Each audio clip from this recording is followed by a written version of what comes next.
Hey folks, in this video I'll go over all of the potential talent and rune builds for the 6 tanks available in Phase 1 of Season of Discovery.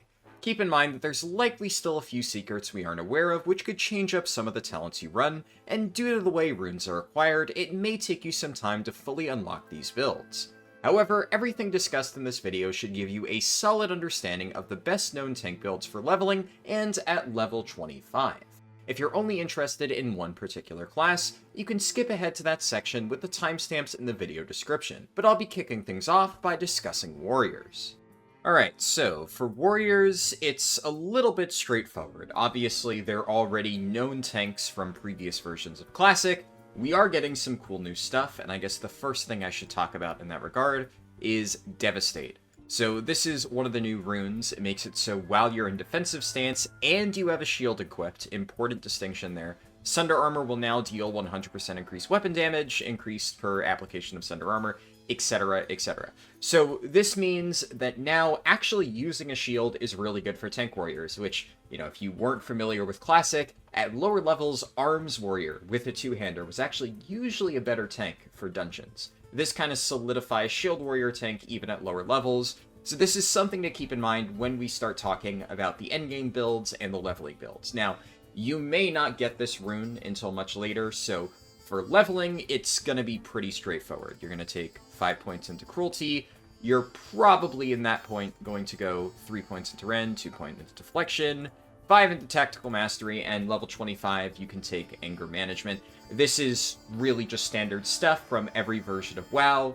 Warrior, it's a known quantity. Now, this is only for leveling, though. Obviously, you really aren't going to want to run this when you start getting into, like, endgame dungeons and, obviously, Black Fathom Deeps, so we can just reset this here. Now, while Devastate is the only mandatory rune, I do want to quickly note for talking about endgame stuff, the other runes. So for chest, you actually have a few options here. I would say for most stuff, you're probably going to be using Warbringer. This gives you the ability to use Charge, Intercept, and Intervene in combat and in any stance. That's pretty good. There is also Flagellation that gives you like a mini damage cooldown on Blood Rage or Berserker Rage. Not amazing, but if you just don't need the mobility at all, then this is fine. And Blood Frenzy is a little bit weird. It technically on paper looks like you're gaining more rage, but with the way that Sunder Armor works with Devastate, you're really not going to want to press Rend a lot. Most likely, of course, keep in mind everything is subject to change, but I would say you're probably going to be running either Warbringer or Flagellation in most cases. So just something to keep in mind there. We're going to slot in Warbringer, but, you know, they're interchangeable. And for legs, it's going to be either Consumed by Rage or Furious Thunder. Furious Thunder definitely better for AoE, because obviously Thunderclap generating more threat at lower levels. You're going to be heavily relying on engineering as any tank, really, for generating threat. There are a few exceptions to that rule, which we'll discuss, but Prot Warriors especially, you don't really have great options for generating AoE threats, so for dungeons, this is pretty much always what you're going to want to run. If you're on a pure single target situation and you don't need the extra 6% time between attacks, then Consumed by Rage is good. We'll slot in Furious Thunder just, you know, for argument's sake. But as for endgame tanking builds, the first and most obvious one, what I think a lot of people are expecting, 5 points into shield spec. Then there's a few different things. You could take Anticipation, Toughness, Improved Blood Rage. We're just going to take, at this point, at least 3 points into Toughness. This is a guaranteed. Then whether you want to go 2 more points into it or 2 into Improved Blood Rage, it's kind of up to you. You always want to take 1 point in an improved shield block. This lets you block an additional attack. Additional points in here doesn't matter. And now you kind of have 5 points to play with. Really, there's a lot of options you can go here. I would say at this point, you might as well just take Last Stand. One thing I kind of skimmed over, the reason why Toughness is really not amazing at this level is because you're going to still be using Mail Armor as a warrior tank. You're not going to be getting quite as much value from this talent as you traditionally would in endgame tanking builds at like level 60. So while it's not bad, I would say it's probably better to just get the extra cooldown in Last Stand. It's going to be more generally useful. And then the main advantage, I would say, of warrior tanks in Season of Discovery is going to be their single target damage and threat generation. So I do think that putting 4 points of Defiance, making sure that you are just pumping out ridiculous threat, nobody can take it off you, this is probably going to be the best build, at least for raids. Now, I will quickly note there are technically some other stuff that you can run. There is like the buff build, so you can go Booming Voice or Cruelty. Either one of these doesn't really matter. Let's just say Cruelty, for argument's sake. If you don't have any way to get attack power reduction, and this is something that is really important, it's kind of unclear how hard the Black Fathom Deep's bosses will actually be, but maybe you need this. So we could say, put 5 points into that, and then, hey, if you don't have a DPS warrior bringing improved battle shout, then this is probably pretty good. And then you have kind of 1 point to spend anywhere else. If you are going with this build, really doesn't matter. At this point, I would say you could take Blood Craze, Shield Spec, Anticipation, whichever one suits your needs. But this is like something that you could run. It's not going to be the tankiest build. This is more of like an off-tank setup if you're just kind of DPSing with Devastate down here, and you really feel that the buffs will help your raid a little bit more. You could technically still run that aforementioned build we discussed, going down to Anger Management in dungeon content if you really want to. And then, of course, you could run maybe some hybrid of it where you just have Shield Spec, and you take Toughness, Improved Blood Rage, Last Stand, and if you think your threat is really insane, you don't even need Defiance, which I'd say is unlikely, you could just then take points into Cruelty. What I'm trying to say is warriors have options, because, you know, they aren't even completely locked in as far as this stuff goes. You know, you have Furious Thunder or Consumed by Rage. You're one of the more flexible tanks, which is kind of nice. That being said, warriors generally don't have many great AoE threat options at this level, so even though they have some flexibility in their talents, they aren't exactly as good as some of the other tanks that we'll be discussing, in theory, at least, for AoE stuff. But anyways, moving on, we next up have Druid. Druid is one that is a little bit more straightforward when it comes to how you build it. There are two different talent builds that we need to discuss. So for leveling, this is something where you have a bit of flexibility. I personally would say that Improved Wrath into Natural Weapons or Improved Wrath into Improved Moonfire up until level 20, basically, when you get Cat Form. This is a pretty solid way to level, even if you are planning on playing Feral. Because at level 10 to 20, you only have your Bear Form, and while Bear Form is good, and you could get away with running 2 points into Ferocity, and then you could take something else here, probably like Feral Instinct if you really want to tank at low levels, but you're probably not going to be tanking until 20 anyway, which is why this really isn't that great. Reduced rage cost of your Maul and Swipe, which is the only two abilities you have before level 20, is nice. But like I said, I would generally recommend Improved Wrath into Natural Weapons. That is just fairly straightforward stuff. And then at level 20, you can respec. And now, I think it's worth talking about the runes that you'll get. So where's the main one? Yeah, here we go. So while leveling, it's, like I said, unclear which runes you'll get access to. Survival of the Fittest is the main thing you'll want to take as a tank. Obviously, this is the thing that makes you uncrittable and reduces your damage taken. Pretty straightforward, though I will note, in endgame content, eventually, when we're talking about that, because like the build that you're going to swap to at level 20 is kind of the endgame talent build that you're going to be doing for like full Feral stuff. Wild Strikes is Wind Fury Totem, but as a Druid. That's obviously pretty good. Now, if you're Horde, it doesn't really matter. You're probably going to have it brought by a Shaman. But for Alliance players, obviously that is a pretty big bonus to your group and could be very useful. If you have a Feral Cat, they're almost certainly going to be running this because the other options aren't good for them. But if you're playing a Feral tank, and, you know, maybe you're more in an off-tank role, could be worth it to just sacrifice a little bit of survivability just to bring this really powerful buff to your raid. Something to consider, though, I think for any dungeon content where you're in a 5-player setting, definitely Survival of the Fittest. Probably like difficult open world stuff, you're going to take this too, but I did want to at least mention the potential of Wild Strikes.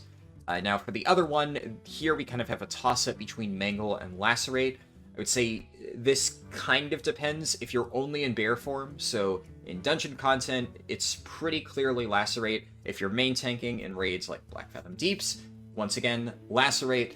Mangle is pretty nice and probably going to be better if you are going into cat. It is still good for bear, keep in mind, but it is going to be more powerful when you're able to benefit from the additional bleed effects and, more importantly, shred.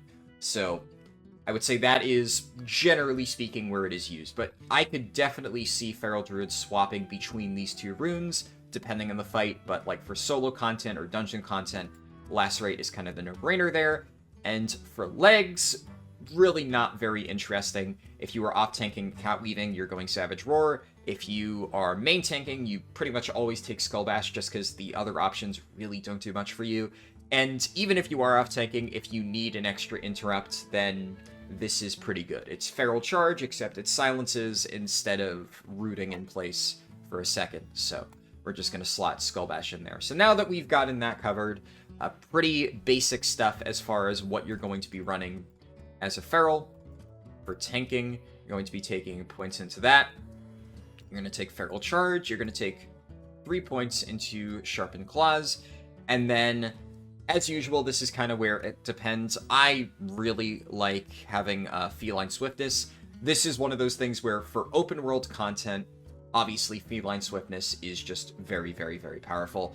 I would even say you could argue dropping Feral Charge and putting 2 points into Feline Swiftness just for leveling, and then maybe when you hit level 25, respec again, just to take Feral Charge. Should be worth noting, Skull Bash makes Feral Charge a little bit lesser in terms of priority, because this was one of your main gap closers for tanking. If you do have the Skull Bash rune, unclear when you'll get that, since this does share a cooldown with Feral Charge, could actually just be worth using this and then dropping the point in Feral Charge entirely. I'm not sure how that interaction will work, we'll kind of need to see it. But then your final talent point, no matter what, will go into Primal Fury. Obviously, would be awesome if you could take 2 points into Primal Fury. It's a really good talent, but even having 1 is significantly better than having none. But I should also note, if you are going for like pure survivability, pure endgame stuff, it could even be worth dropping the 2 points in Feline Swiftness, taking like 2 points into Thick High, just the additional armor contribution for items, or once again, putting a point into Feral Charge, and then taking Primal Fury. This is going to be kind of your main talent build, at least for like a Feral main tank. There are some other builds that you could run, like if you're off-tanking, but I feel like off-tanking where you're kind of cat weaving, at that point, that's more just cat DPS stuff, so that falls a little bit outside the scope, but I guess maybe just to discuss it, once again, you could still take Improved Wrath into Natural Weapons, into Omen of Clarity, into Furor. This is only if you are rarely going to be tanking the boss and you are primarily shifting into cat form to benefit from the power shifting of Furor, but figured I'd at least mention it because it is technically speaking an off-tank build, even though it does fall closer to Feral Cat. But the aforementioned build of going down to Primal Fury, if you are going to be in Bear for any significant amount of time, especially in dungeon content, this is the bread and butter build that you're going to want to run. Alright, moving on to Paladin.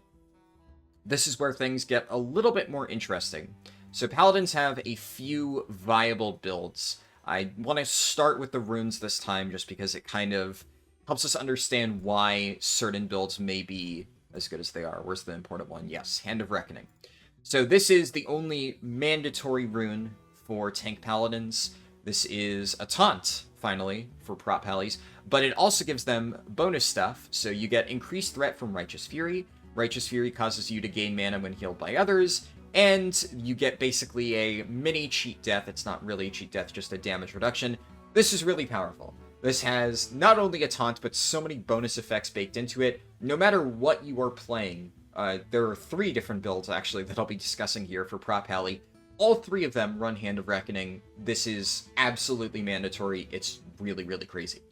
Now, for leveling, you're going to be going red. Pretty straightforward. It's just the usual Paladin leveling builds. You're going to take Seal of Commands, Pursuit of Justice for the movement speed, and then 3 points into Conviction. That is just pretty straightforward. This is the absolute best build up to level 25. Just kind of no real debate there.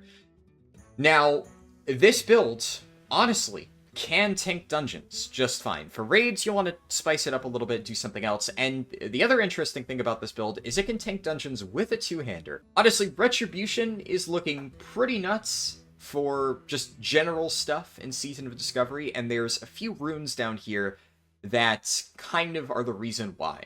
So there are a lot of really, really, really powerful options for Paladins in this slot, and you're gonna have to choose between them. Port of Lordaeron is kind of meh. I think this is like, if you have a Holy Paladin, they're going to be bringing this, so you don't need to worry about it. But there are actually 3 different runes in the, what is this, chest slot? Yeah, that prop helis are going to need to consider. So Aegis is a pure defensive one. This is a little bit of a weirder option compared to what we're going to see for a lot of the other tanks. It increases your block value, and you have a chance to increase your block chance, but you'll notice this little line, effect is not cumulative with Redoubt. So Redoubt is this very first talent point in the protection tree, which increases your chance to block attacks by 6% after being the victim of a critical strike. So there's kind of this little bit of a weird anti-synergy present between Redoubt and Aegis. I kind of get why it's there, because it would be really broken if you just had an insane block chance whenever Redoubt was up, but this does mean that in a lot of cases, you can either just drop Aegis entirely because the consistent block chance from Redoubt will be enough, or you're just going to forego picking up Redoubt, which if you're going like a full rot tank build, you probably don't want to do, especially because a lot of these other ones are really, really strong. So Divine Storm, if you've played Wrath Classic, you kind of know how broken Divine Storm is. Instantly deals pretty good chunk of weapon damage to up to 4 enemies. Now, prop helis have always been good in Classic at AoE, but having an additional AoE attack, obviously there's no complaints there.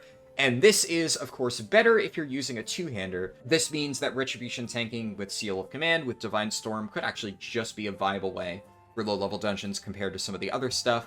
But we also have down here, I think it's worth noting, Seal of Martyrdom. So this causes you to deal bonus weapon damage and then lose health proportional to the amount of damage that you've done. This will also cause you to restore mana to people in your raid, so it's kind of like a minor side effect. You're mostly running it for the damage, but does make you slightly helpful for healers, restoring their mana. And it's also, it has a judgment effect, deals weapon damage, and causes you to lose more health. This is obviously more of a pure single target thing. For AoE, you're always going to want to run Divine Storm, or you're just going to take Aegis for the additional defensive value, but basically you have a lot of options here, is what I'm trying to say. For this initial build, we're going to be saying you're running Divine Storm with a two-hander with the Ret thing, but as we discuss the other 2 builds that we'll be looking at, there are some other options. Now, real quick, for the final slot, you technically have some options here, but really you're going to be running Avenger Shield. Now, this is why I said you technically have options, because, like I said in this build, you could run it with a shield, but you could also run it with a two-hander. If you are running with a two-hander, you cannot cast Avenger Shield. Technically, you could swap into a shield briefly and then use it, but I would say at that point, just full commit to it and run something like Exorcist. You could also, I guess, if you want, have Divine Sacrifice as a DR, or a Interrupt in the form of Rebuke. But for most builds we'll be discussing going forward, Avenger Shield is basically mandatory. The only other options you can consider are when you are running a two-hander in this kind of Ret tank hybrid build. Now, speaking of actual builds going forward, so I'm going to clear this out. This is mostly for leveling. For endgame content, I would say you're going to be looking at 2 different builds. So we're going to be dropping Divine Storm, and I'm going to say, let's put Aegis for this one. And we'll take, for any shield builds, Avenger Shield is a must-have. You're, obviously, if you want, like, AoE tanking for dungeons, and you're fully committed to being a tank and not being a Ret hybrid, going to take these talents. This is Strength, gives your Flash of Light and Holy Light spells a 70% chance to not lose casting time. Also, I guess it's worth noting, it is unclear exactly how a lot of this stuff will scale. Some of this might actually scale better off Intellect. I'm not sure, but I'm going to say, tentatively speaking, I think they're probably going to be changing some of the new abilities to mostly scale off Strength, so this is kind of subject to change, which one of these you take depending on what your abilities mostly scale off of in terms of damage. But mostly, you're running this build to get Consecration, which, obviously, for anybody familiar with Tank Paladins in Classic, it is a very powerful AoE damage spell. that much is kind of a no-brainer. And then you have 5 points left to spend, and you're probably going to put those 5 points into Redoubt, because it's really that, or improved Devo Aura, improved Blessing of Might, or Benediction. None of the other stuff here is really that impressive and something you want to take. And that's kind of another reason why Aegis is a little bit weird, because since this is the only real thing you can spend your final 5 points in, if you are going with an AoE-focused Consecration setup, it's actually still kind of just better to run Divine Storm, even if you are using a one-hander and a shield. This gives you slightly more survivability, but you're already kind of covered on that, so having additional AoE threat and damage in this case is probably just going to be better. Especially, you have Avenger's Shield, you have Divine Storm, you now have Consecration. You're full on with the whole AoE damage setup in this particular build, so might as well just commit to it instead of going halfway and trying to build for survivability. So for dungeons, I would say this is most likely what you're going to want to run with these talents and these runes. Now, the final build I'll discuss is, of course, the full prot raid build. And even then, once again, probably going to be taking 5 points into Redoubt. Then you're going to take, I would say, 3 points into Precision, 2 points into Toughness, and once again, especially for tank Paladins, you aren't really getting that much value from armor, because while you technically can run mail, you might even be running like a cloth piece or two with high spell power, if that is still how scaling works in this version of Classic. So this has significantly less value even for Paladins compared to like Warriors when we were discussing the value for them earlier. But then after this point, I would say once you're down here, just take Improved Righteous Fury, Blessing of Kings, might as well. That means you don't need Hunters to bring it. Pretty nice. And then you have, I would say, a few different options. You could take Anticipation or Shield Specialization. Really, this kind of depends on the encounter. If you're going to be using your shield mostly, then go with this. 2 points. If it's a fight that deals mostly like elemental damage or something, you can go Anticipation. But I guess at that point, yeah. If it's stuff that bypasses block, because elemental damage would count as resist, so defense wouldn't really matter anyway, but shield specialization. This is like more of a raid setup. And in this case, because we're going for single target raid stuff, I would say drop Divine Storm, and yeah, honestly, still, it's hard to justify taking Aegis. I do hope they rework this ability, because the fact that it's not cumulative with Redoubt, and Redoubt is effectively mandatory in every single prop alley build, this just loses so much value, especially considering what it's sharing a slot with. So if you really want that bonus survivability, if for whatever reason a fight in Blackfathom Deeps is just clapping your cheeks, technically you could take Aegis, but I would say in this case, if we're going for a single target build, Sealed Martyrdom is probably just going to give you more damage overall. So I would say go with that, and then once again, Avenger's Shields. Even on single target, I think technically speaking, Exorcism would likely translate to more pure single target damage, especially if there are undead or demon fights, which maybe there are in Blackfathom Deeps. I think there might be like 1 or 2.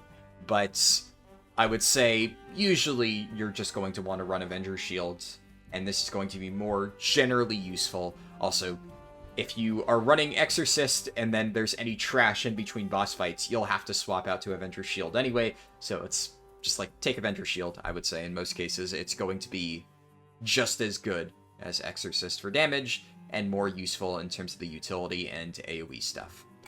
Anyways, I think that pretty much covers it for Paladin, so let's move on to one of the new tanks, which I think a lot of people are excited for. And that is Rogue Tank. Now, I'm going to preface this by saying, while the other 3 tanks we've discussed are obviously established tanks, where, Paladin was already very good for dungeon tanking, and this new stuff is shoring up its weaknesses by giving it a taunt, and Warrior tanks were already good, and they're just getting more stuff. Druid tanks, once again, already good, they're just getting more stuff.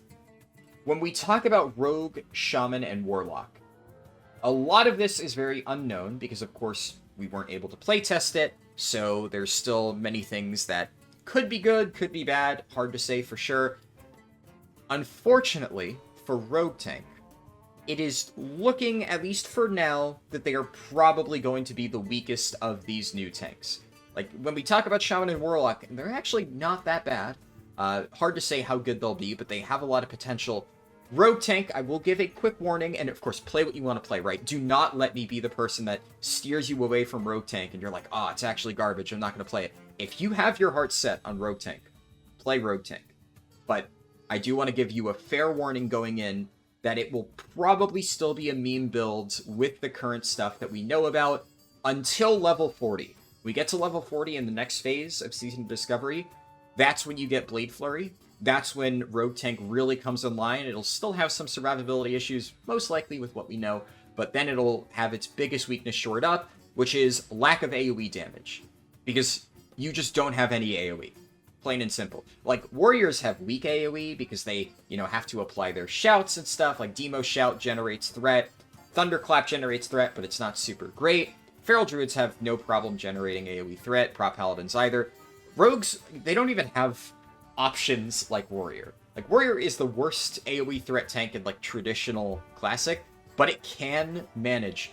You just do not have anything here until you get Blade Flurry that lets you hold threat on multiple targets. You simply don't. You need to tab between targets to generate threat on them, and that doesn't really work for rogues because you have to build combo points. So they are really just not in a great spot at the moment with what we know about. As I said, subject to change. Maybe there is something we just haven't seen that makes rogue tanks really good, but I do want to make it absolutely clear right up front. This is a glaring weakness, and to everybody's knowledge, there is no saving it until the second phase. But with all of that being said, let's talk about the runes, because first off, we need to establish what allows rogues to tank, and that is just a flesh wound. So this is obviously going to be mandatory while you're leveling up. If you don't manage to get this, obviously you're not going to be tanking any dungeons, but the build we're going to be discussing could still work for general leveling purposes. It's actually kind of works out well that the traditional rogue tank build is fairly in line with standard leveling stuff. So if you don't manage to get this rune until 25 or something, you could run like Quick Draw, you could run Deadly Brew, and they will be fine for leveling, but this is absolutely mandatory if you want to actually tank dungeons. Blade Dance is a new thing that we'll be discussing. There's like a different rune that gives you Blade Dance, but you have stuff that makes you incredible, increases your threat, so that is what allows you to tank in the first place, because if you can't realistically hold threat, you cannot tank. And of course, you now have a taunt. Now, as we've already seen with the original version of Prop Pally, technically speaking, not having a taunt, you can still tank dungeons, but this is mandatory for any raid content, and it is kind of important, which obviously is why Prop Pallies are also getting a taunt. So whenever you get just the flesh wound, you can now actually tank. But let's look at the other runes to understand how it kind of complements that. So first one we need to talk about, because it is also mandatory. Obviously, if you're leveling, you can go with Between the Eyes. If you don't happen to get just the flesh wound, Blade Dance here, which is what we'll be talking about, is kind of useless.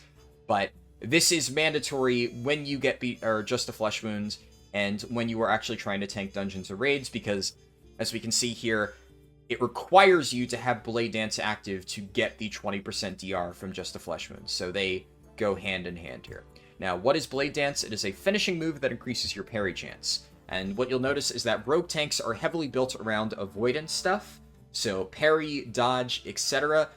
This is a bit of an interesting way to do damage reduction, because obviously avoidance is insanely powerful, as anybody who is familiar with tanking knows, because if you can just kind of completely avoid taking damage, it's better than just reducing the damage you're tanking.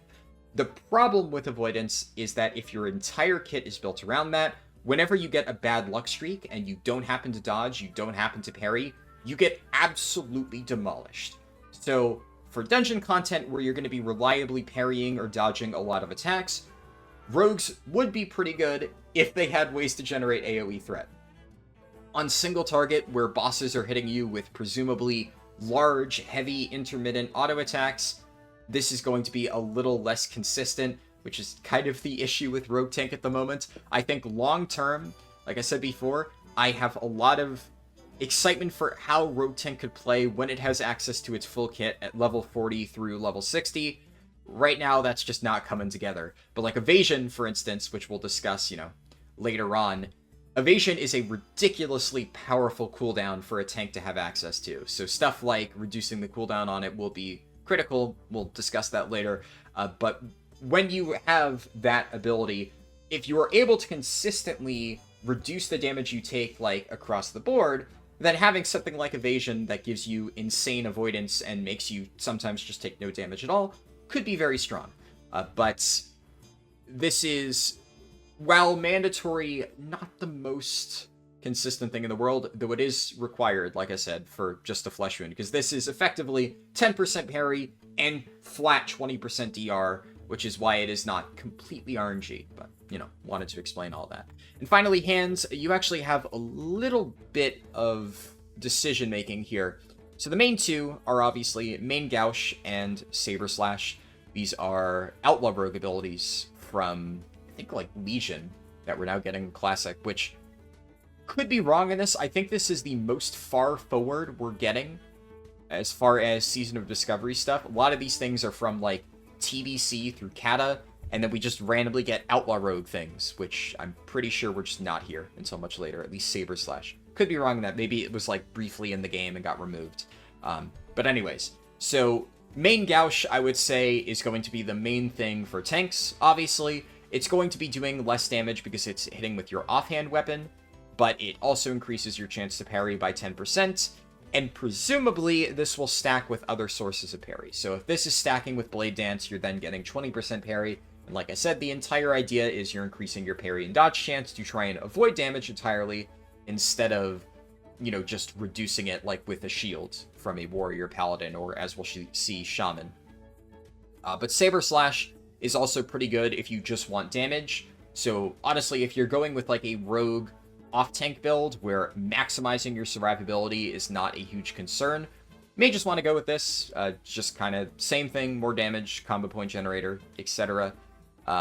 The other stuff is like not really relevant for tank rogues, though Shadow Strike could actually be good for leveling purposes if you don't happen to get the others and you're still leveling up to 25. For now, we'll just slot in Main Gouge because that is the main endgame tanking rogue ability for this slot. But now let's talk quickly leveling builds and then endgame builds, because they are relatively similar with a few differences. First off, for leveling, your first 2 points are Remorseless Attacks, because after killing an enemy, you get a 40% increased crit chance. Pretty straightforward as to why this is strong. But for the other stuff, this is going to be your bread and butter. Reduced energy cost of Sinister Strike, increased dodge chance, that should be obvious why it is good to have for a rogue tank. And then you're going to want to go 5 points in deflection, get Riposte, which is a really interesting thing to talk about. Now, this is normally just a nice ability to have while leveling a rogue, but having this consistently proccing, because you have really high parry chance, could actually make it a pretty solid damaging ability for rogue tanks through and through. And at this point, we have now 3 points left to spend, so for leveling purposes, I would say just go 3 points into precision, and now this would be, you know, level 25. This is mostly the same builds that you're going to want to run at endgame, though obviously for endgame tanking, you don't really need Remorseless Attacks anymore. And then the only question becomes, where do you put your final few points? So I would say in 99% of cases, you're going to take Endurance. This is, as I mentioned before, kind of a no-brainer. Sprint and Evasion, while Sprint is a nice mobility tool, the main thing we're concerned about here is Evasion. So if I scroll down, let me make sure it shows on OBS.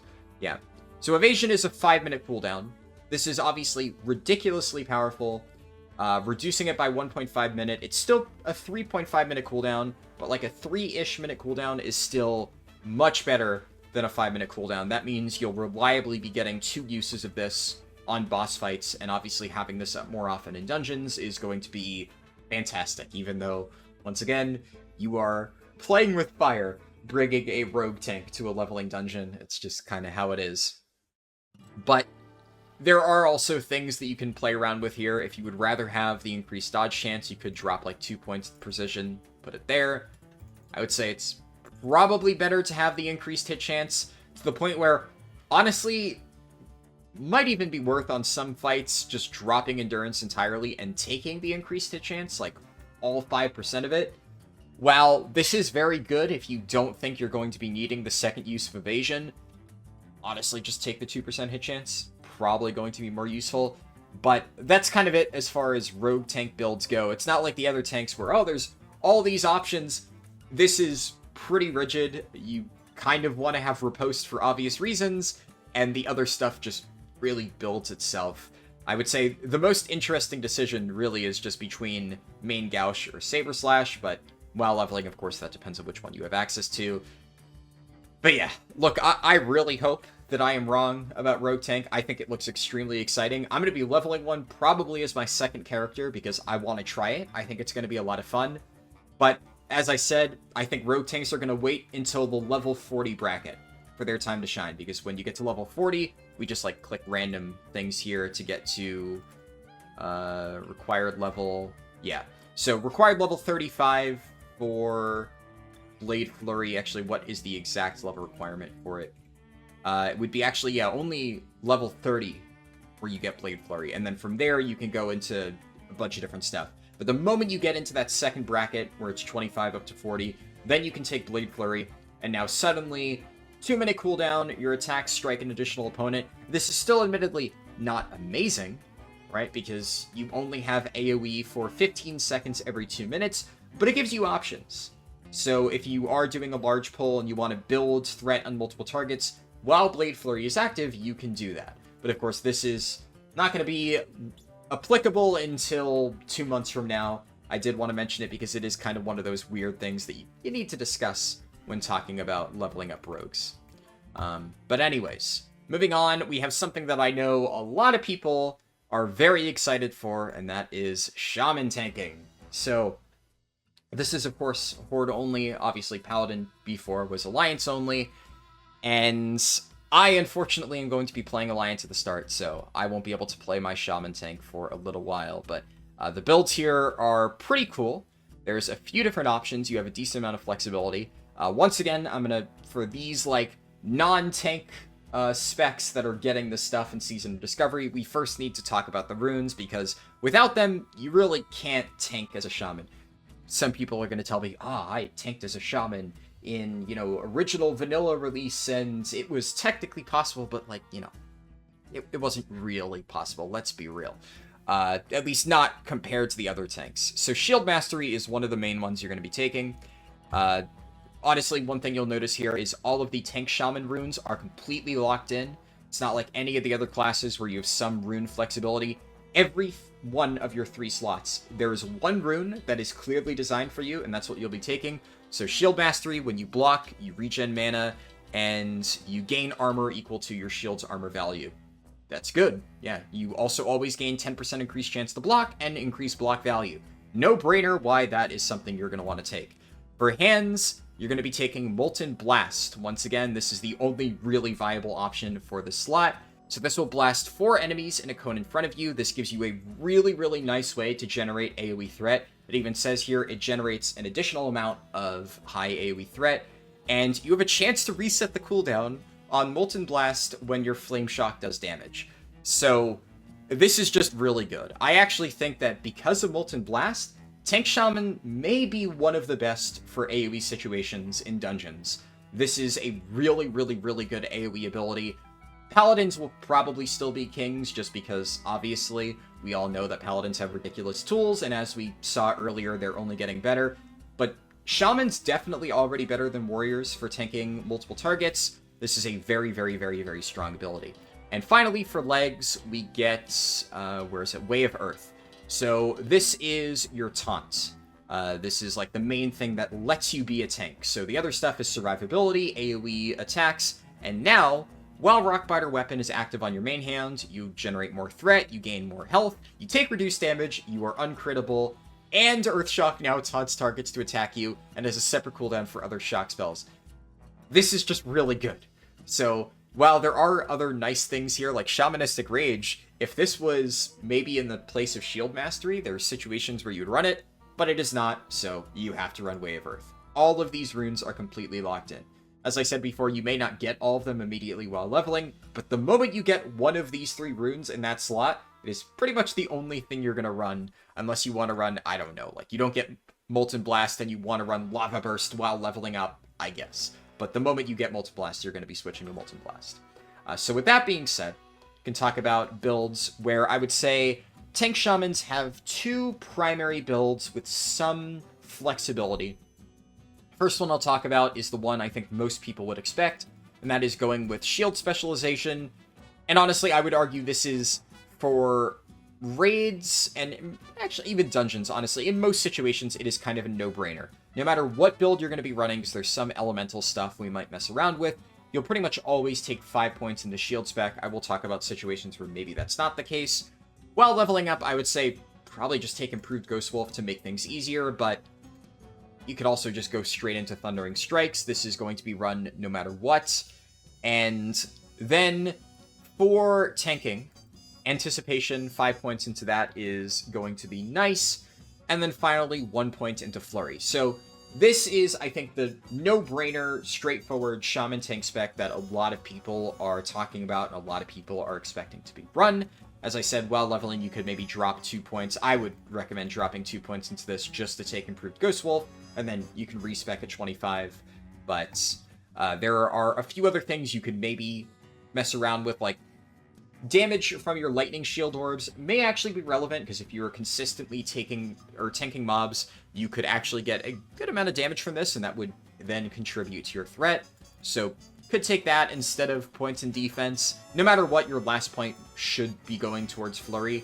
It's just a nice thing to enable. Even if you aren't getting like the full attack speed value, it's still 10%. And you're probably going to be proccing this quite a lot, especially with Molten Blast. So this is just a pretty good build, no matter where you spend those two flexible points, whether it is on Anticipation or Improved Lightning Shield. But changing things up, I would say another build that you could consider running is Concussion, which increases the damage done by some of your spells. So shock spells, you're going to have to be pressing Earth Shock a lot just to your taunt, right? It is Earth Shock, right? Yeah, Earth Shock taunts targets. So you're going to be pressing that no matter what, whenever you need to taunt. So this is free damage, but also Flame Shock, right? That resets the cooldown on Molten Blast. Basically, what I'm trying to say is there's a lot of things that this will buff. Concussion is just a really nice thing to have for damage, and then damage translates into threat. But one of the other reasons why this is really good is because it unlocks some of this stuff. So, Elemental Warding, it's unclear exactly what the damage types will be from Black Fathom Deeps, which, we need to consider when we're talking about quote-unquote raiding builds at level 25. Elemental Warding reduces your damage taken by 10% for Fire, Frost, and Nature. I would imagine that at least a good amount of fights in here will either be Nature, Frost, or Shadow. Obviously, this is not Shadow, but worth mentioning. But having Frost and Nature resistance from this could be really, really important on certain fights. If you are going with this, there are kind of a few different ways you can build from here, because that is the main advantage towards taking this. Obviously, Concussion is just good, but having the resistance is one of the main reasons to go down Elemental. I would still say, unless it is a pure magic fight where you are not going to be blocking whatsoever, you're probably still going to be taking Shield Spec. Like I said, it's just a very good talent to have. And then, once again, you have options. Now, at this point, you only have 3 points, so it's kind of like, do you want to spend 3 points on increasing your crit or improved Lightning Shield? You could max this out, technically. Or, what I would probably do in this case is 2 points into Convection to reduce your mana costs, and then 1 point into Elemental Focus. So you have a chance to enter a clear casting state, which reduces the mana cost of your next spell by 100%, aka makes it free. So, that's pretty good. I would say no matter what build you're running, if you're going into Elemental for the Elemental Warding, you're probably going to want to set it up in a way that lets you get Elemental Focus, because that is another pretty good benefit towards running down the Elemental tree. In fact, if you wanted to drop Shield Spec entirely, there are options you have down here where I would say you could then run points into Convection, which allows you to take, I guess would probably be Reverberation, and then Elemental Devastation as your final point, just getting 1 in here. There's a few options, right? You could also then take some points out of Convection. Let me just drop this. and put more into reverberation. It kind of depends on what exactly you're interested in getting, but you could go with this full elemental build, even as a tank shaman, still running the exact same runes, and this would give you quite a lot of threat. So this is definitely a more damage-oriented setup compared to, you know, the shield specialization down into flurry build that we talked about before. Kind of your choice, but do think it is important to note that threat builds like this can be relevant for tanking in Classic, even compared to some of the more pure defensive stuff. But I would say most tank shamans will be running some combination of these two builds that we discuss, with it really depending on whether you need the elemental damage reduction, or if you can just go with like the full shield physical damage stuff. That is like the main deciding factor in which build you run. But now, moving on to the final tank, Warlock tank, which is the one that I am personally most excited for. It is what I'm going to be leveling first in Season of Discovery, because it won a poll on my channel, but being honest, it's kind of what I was hoping to win anyway, so I'm really glad it won that poll. And as usual, let's talk about the runes first. So I believe it is, Hands that has the important rune. And this is a big one. This has so much. In fact, I might need to just keep scrolling to make sure it all fits. You can barely see it all there. Metamorphosis. This is a no-brainer. The moment you get this rune, you slot it in. You cannot tank as a Warlock, realistically, until you get this rune. But, you know, even if you are not tanking as a Warlock, just for leveling, this thing is just so broken. I don't know. I think Metamorphosis is maybe the strongest rune that we've seen, period, for all classes. It has so many benefits. So we can see here, you transform into a demon, you increase your armor by 500%, you become uncrittable, blah, blah, blah, more threat, more mana gained from life tap, which is relevant, keep that in mind. And then a lot of your abilities become changed. This is something that I think we're only seeing with Warlock tank. At least I don't remember it. Technically speaking, rogues and shamans got slight modifications, but this is a lot of stuff that we're getting changes for. So Searing Pain is now instant. Searing Pain is a ranged, it's a fire spell that generates additional threat. So it effectively, Searing Pain is like our heroic throw. Or, I guess, what do druids have? Yeah, we don't really have many comparable options in Classic for other specs, but it is a very good ranged threat generator. And that is really, really, really nice to have in a lot of situations. Shadow Bolt becomes a cleave, so an AoE attack that now has a 6-second cooldown. That is still very good. It's unclear what the cost on that will be, so I don't really know how difficult it'll be to reliably Shadow Cleave on cooldown, but this automatically makes Warlock tanks a pretty good AoE, like, dungeon tank, probably better than Warrior for multiple targets, just because they at least have a reliable AoE spell that does damage and can generate consistent threat. Something important to note here, that I think maybe a lot of people who haven't been following the back-end Season of Discovery changes from the initial announcement. When this was announced at BlizzCon, they said Curse of Recklessness would be the taunt. That has since been changed. It is now Fear. So, actually kind of relevant, because Fear is a nice ability to have in certain situations. I believe this was changed for PvP reasons, because obviously tank Warlocks having access to Fear would be kind of broken, whereas Curse of Recklessness is a comparably weaker ability, but that is something very important to keep in mind. Now your taunt is your Fear ability. It becomes Menace. You have Demon Charge, which, you know, can't be used in combat, so it's more like the Warrior Charge rather than Feral Charge, which can be used in combat. And then you have Demonic Howl, which is an AoE taunt. So I think actually Warlocks are one of the few new tanks, if the only new tank, that is getting an AoE taunt. This was more of a Warrior thing. Now this is of course a bit more niche, because ideally you just want to be holding threat the entire time and not having to rely on an AoE taunt like this, but having this as an oh shit button in case your DPS does rip threat, I mean, hey, it is very nice to have. So definitely Metamorphosis is a no-brainer there. And I would actually say for the other two rune slots, Warlock tanks may have the most flexibility out of all of the tanks except maybe Warrior. And Paladin, I guess, had a little bit. But there are a lot of really good options here for pretty much all builds. So just quickly talking about that. Basically, any of the abilities here could theoretically work for Warlock tanks. Now, some are better than others. I would say Soul Siphon is the worst, because it would force you to sit there and cast Drain Life, and channeling stuff while you're trying to tank is really not what you're going to want to do, so this is not great. It does have its use cases.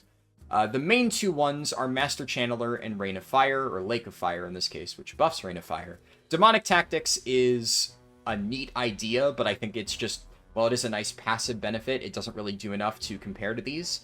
So, talking about both of these abilities, this will kind of affect what we're taking for the other stuff. Master Channeler is really interesting because it makes Drain Life now a dot.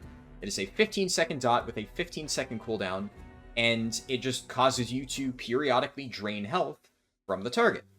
So, not having to drain life like Channel It, and just being able to put up a dot on your target that consistently heals you is... I hope I don't need to explain why that is very good for tanks. Having consistent healing like that is very, very, very nice. This does mean that you can't multi-target dot people with this. If you could apply Drain Life to like 5 targets at once, it would be broken, but no, unfortunately, it does have a cooldown, so you can only have it up on one target at once. But there are some potential interactions with this that we'll be discussing when we look at talents that could make Master Channeler very, very, very strong. However, Lake of Fire could actually be really good for any multi-target scenarios, and even single target in some cases, because this makes it so Rain of Fire will leave a puddle on the grounds. Unclear exactly how it'll work, but based on the description, it's most likely going to be a puddle, and when targets are in that puddle, all fire damage you deal and your pet deals will be increased by 40% for 15 seconds, when presumably the puddle will go away. And the interesting thing about how this is described is it implies that you can just cast Rain of Fire, cause the puddle to appear below your target, and then immediately cancel Rain of Fire, and the puddle will still be there, increasing the fire damage they are taking by 40%. Because we said before, don't really want to be channeling stuff, so don't really want to be channeling Rain of Fire, but if we can just insta-cast it, get the puddle there, and then benefit from the passive, that is pretty nice. So on AoE, this is going to be really strong, most likely, because there's a lot of really good fire stuff that we'll see. We obviously talked about Searing Pain before. That is a fire damage threat generator. So think of it like kind of Icy Touch for Death Knights and Wrath Classic, except now Warlocks have it, and it does fire damage. So that's pretty good. That could also make this really good even on a single target, because having 40% more single target fire damage could just be better than having Master Channeler. Honestly, I would say both of these have the potential to be very, very, very strong. The benefits of each one, I think, is pretty clear. As for which one is going to be better in each situation, we're going to need to test it to see, but I think either one can't really go wrong with it. I think Master Channeler looks cooler, though, like I said, either one works. So just for now, for, slotting something in, I'm going to click Master Channeler, but once again, it could go either way. And once again, for the, what slot is this, legs, you have 4 fantastic options. Incinerate is the one I'm going to talk about first, because this is kind of what goes hand in hand with Lake of Fire. So this is just an instant fire damage hit that then increases all fire damage you deal by 25% for the next 15 seconds. Now note, this is also 15 seconds, just like Lake of Fire, so it lines up really well. So the consistent idea of you use Lake of Fire, Incinerate, and now you're getting, if it stacks, would believe that is 65% increased fire damage, because 40 plus 25. That is a pretty big modifier. There are, I believe, other ways to increase your fire damage, but just from these talents alone, that is a pretty hefty modifier on your fire damage, so that buffs your Searing Pain even further. And of course, they're buffing each other, so Lake of Fire would then buff Incinerate by 40%. So that is a really powerful combo. That is the main reason why Lake of Fire could be really good, even on single target. And most likely, this will be like a very powerful pure damage single target build. The only one that isn't really impressive here is Everlasting Affliction. Just doesn't really matter that much. You're going to be refreshing Corruption pretty easily. And these two are interesting for different reasons than Incinerate is interesting. So this is obviously like the no-brainer, it does a lot of damage thing. Demonic Pact, obviously this is a nice group buff, so it's theoretically possible that like the damage that your entire party, I guess it only affects your party members, so in a raid, you would only be buffing 4 other people with this. But who knows, maybe the damage that you would get from Demonic Pact could outweigh the Incinerate builds if you're buffing like 4 other people that really benefit from it. Hard to say. This is kind of one of those, we'll have to test it, but it is admittedly less flashy to just get a passive buff than something that changes your rotation, so I think most people probably want to go with Incinerate, and especially while leveling up, this is better. And then Demonic Grace is interesting, even if we're not going to be using this in most cases. It is very nice to have this as an option. So this is a 30% dodge chance increase for 6 seconds, and you also get a mini attack buff where you get a chance to critically strike increased by 30%. That's nice, but realistically speaking, if you're taking this, you're taking it for the 6-second 30% dodge chance, which is kind of like a mini evasion for Warlock tanks, which is really nice. I actually don't know if I can see here, Demonic Grace, what the cooldown on this is. I don't believe Wowhead has that down in mind, because that obviously affects it a little bit. Yeah, I don't think we can see that. Maybe there is a way, but I'm not sure. If this is like a 10-minute cooldown, obviously it becomes significantly worse, but I would be willing to bet money that this is a 3 or 5-minute cooldown ability, kind of similar to Evasion for rogues, and in that case, it would be good situationally on fights where you really need it. So if there is a boss that is attacking you a lot with just regular auto attacks, and dodge chance would, realistically speaking, reduce your damage taken and is something required, then probably go with Demonic Grace, but that's kind of, it goes back to what I said before. In almost all cases, Incinerate seems to pull ahead. So if we are always running Incinerate, and we are having that fire damage synergy, that's what kind of pushes Lake of Fire to be a little bit ahead of Master Channeler. If all else was the same, maybe this was comparable, but looks like it's probably going to be this for most cases. Okay, now that we've discussed the runes and how that affects your talent selections, let's talk actual talents. Now, first few points you're going to spend are kind of just no-brainer Warlock points that you'll want in literally every build. Improved Corruption, rank 5, makes Corruption instant cast. This is, I would say, kind of mandatory. Pretty much every single Warlock leveling build will take this anyways, but having this as a tank is really invaluable. Instant cast abilities that you can use on the move are significantly better than even short cooldown abilities, so this is just very, very good. Another really important one that you'll be taking no matter what is Improved Life Tap. Increases the amount of mana awarded by your Life Tap spell. Once again, good for Warlocks regardless, but this is why I said keep in mind, Metamorphosis makes it so we get more mana from Life Tap regardless, increased by 100%. So that just further plays into that synergy of using our health as a resource, even as a tank, which I personally am very excited for. So that is mandatory. I would say this is the first stuff you're going to go even while leveling. Now, for tanking, the only other mandatory talent, in my opinion, is Demonic Embrace. This is kind of a no-brainer. 15% additional stamina is just very, very, very good for tanks.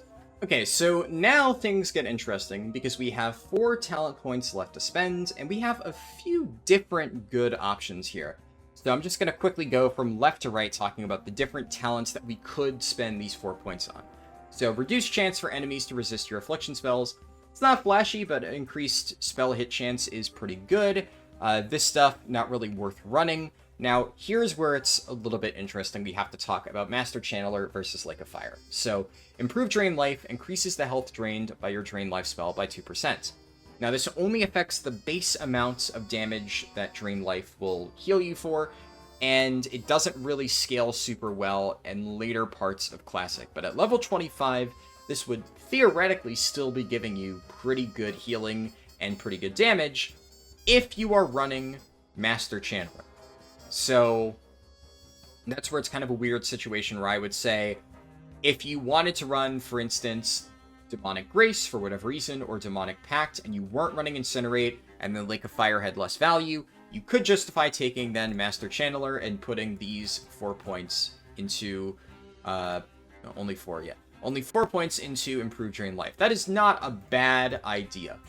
And if we put 3, then we unlock this, so you're not really going to be running these, but it is technically speaking possible to take them if you were to put your points there, but I would not recommend that. Really, it's mostly just would you put 4 points into this.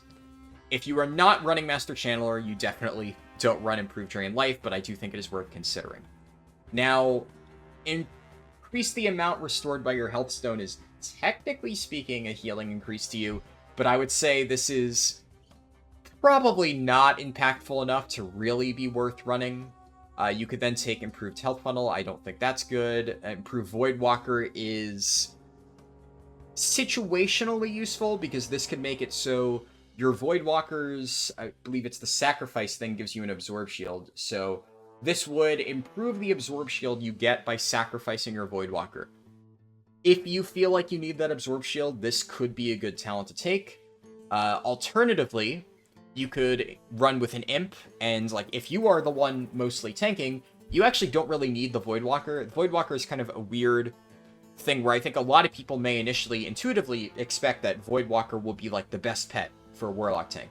But Void Walker just kind of tanks for you. It doesn't really have any benefits for you if you are a tank. So if you're the one actually fighting the mobs, which is the case if you're in Metamorphosis, I actually think running another pet like an Imp would be better, and having the Imp giving Fire Shield and Blood Pact and improving the effect of this for 3 points may actually just be better, in my opinion, than running a Void Walker and getting like the improved shield.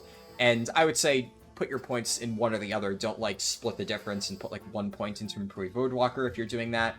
It's really just either one. And then this is also kind of interesting, improved Shadow Bolt. So I am assuming that this will work with Shadow Cleave, because remember, if we look at Metamorphosis, this causes your, where is it? Shadow Bolt becomes Shadow Cleave, a shadow melee attack that hits up to 3 nearby enemies. So this is another potentially useful thing, if it works properly, which I would imagine Blizzard have done their due diligence and made it work off all similar effects. This would mean your Shadow Cleave critical strikes will increase your shadow damage dealt to the target by 4%, which is mostly, I would say, just Shadow Cleave. I think a lot of your other damage would be fire. Like you have Immolate and stuff, which is also fire damage. So this is basically your Shadow Cleave will increase your Shadow Cleave's damage. At this level, at least, is the main effect that it would have, which is not bad. I would say, like, 4 points into this, it is something you could do, though I probably wouldn't go for that. And then, you know, mana cost of destruction spells. I don't really think, like, any of this stuff is really good. This is obviously really bad Bane, because your Shadow Cleave is going to be instant anyways, so reducing the cast time of it then becomes really not super great. So, personally, what I plan on doing is I actually plan on, as I said, running with an Imp, putting 3 points into this, and then you kind of have, like, 1 more floating points that you can use. This is where it kind of depends. This is specifically if we're running Lake of Fire, Incinerate. If you are going with Master Channeler at all, I would say put the 4 points into Improved Drain Life. But with this build, with Incinerate, with Lake of Fire, I would say it's going to be better to then just take Improved Imp. I'm not sure if... Yeah, actually, so Lake of Fire buffs your Demon Pet. So this would actually improve your Imp even further. So this has direct synergy with Lake of Fire and improving your Imp's Firebolt. Incinerate increases all fire damage you deal, if we look at the exact wording. So it doesn't include your pet here. So most likely, your pet would still benefit from this. It would not benefit from this. That's still fine, though. I think that is still pretty good synergy. And after that, I honestly, it depends. You have 1 floating point. You don't really have a lot of great stuff at the moment to spend it on. I would say probably just at that point take Improved Health Stones, because it's realistically either that, a slight resist chance reduction on suppression, or 1 point into Improved Shadow Bolt, just so you can get a slight damage increase on your Shadow Cleave. I think at that point, we're talking negligible damage gain, slight resist difference, which only applies to Affliction spells, which I'm not sure how much of this counts as Affliction. I think it would mostly just be Corruption and Drain Life then. I don't know where all this stuff falls in terms of what's considered Affliction. I'm not super familiar with Warlock to the point where I know what suppression affects. But I would say, in this case, just giving more healing, especially because this would benefit other people in your party as well as just you, for 1 floating point is good. Things are, I should note, going to be a lot different when we get to level 40 and we have access to all those things. You're probably just going to drop this stuff entirely, and you're actually just going to be going all the way down. Even though this isn't relevant now, I think it's important to talk about because it does look pretty interesting. You can take Fell Domination and probably just put random points into Fell Stamina. Take this. Take Demonic Sacrifice, and then the most important thing is... I haven't looked a ton into level 40, so I don't know exactly what you're going to be taking 100%, but this is the really important thing to keep in mind. In the next section of Classic, we're going to be getting, effectively, a passive 30% DR, just for existing as a Warlock tank, because our pet is going to be taking 30% of the damage we do, which is going to be massive. Soul Link is huge for Warlock tanks, and it's going to mean that your build will look a lot different in the next phase, because just taking this will be absolutely critical, so you're not really going to be able to afford to run things like Improved Corruption. But for this particular version, where the level cap is 25, since a lot of the stuff in the middle here is just kind of whatever, it's just better to go with a hybrid Demo Affliction build, I would say, than full committing into Demo, at least at this stage. But do keep in mind that that will change as time goes on. But anyways, that covers everything for all 6 tank specs in Season of Discovery. I am going to be streaming my Warlock tank leveling later today, probably about an hour or two after this video is posted here on YouTube. So if you're interested in seeing how the general progression of like rune unlocking and stuff works and how I plan to level and eventually tank dungeons, then I would highly recommend you tune in for that. But yeah, that's it. I hope you found this video helpful. I hope you learned something, and if you did, I would greatly appreciate it if you could toss it a like, as that'll help other people find it as well.